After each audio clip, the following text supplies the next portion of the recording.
काय झाडी काय डोंगर या डायलॉगने शिंदेंच्या शिवसेनेची गुवाहाटी गाजवणारे सांगोल्याचे शहाजी बापू पाटील पुन्हा एकदा चर्चेत आले आहेत। यावेळी त्यांनी आपल्या मनातली खदखद ही मोकळीपणाने सांगितली आहे। लोकसभा निवडणुकीच्या वेळी भाजप उमेदवाराला 15,000चं मताधिक्य मिळवून दिल्यावरही मुख्यमंत्र्यांनी सांगोल्यामध्ये एकटं का पाडलं असा सवाल शहाजी बापूंनी उपस्थित केला।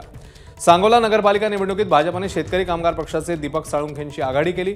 मात्र सांगोल्यामध्ये दीपक साळुंखे आणि शहाजी बापू पाटील हे कट्टर राजकीय विरोधक म्हणून ओळखले जातात। राजकीय समीकरण बदलल्यामुळे शहाजी बापू पाटील यांनी थेट मुख्यमंत्री फडणवीसांनाच साथ घातली। फडणवीस साहेबांनी विचार करायला पाहिजे।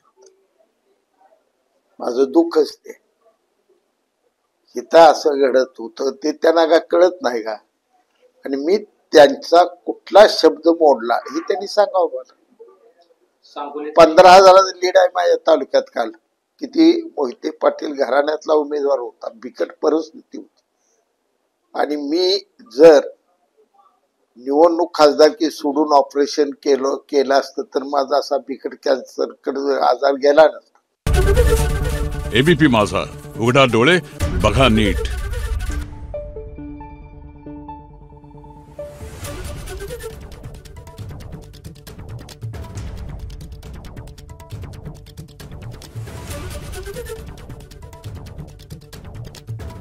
Thank you.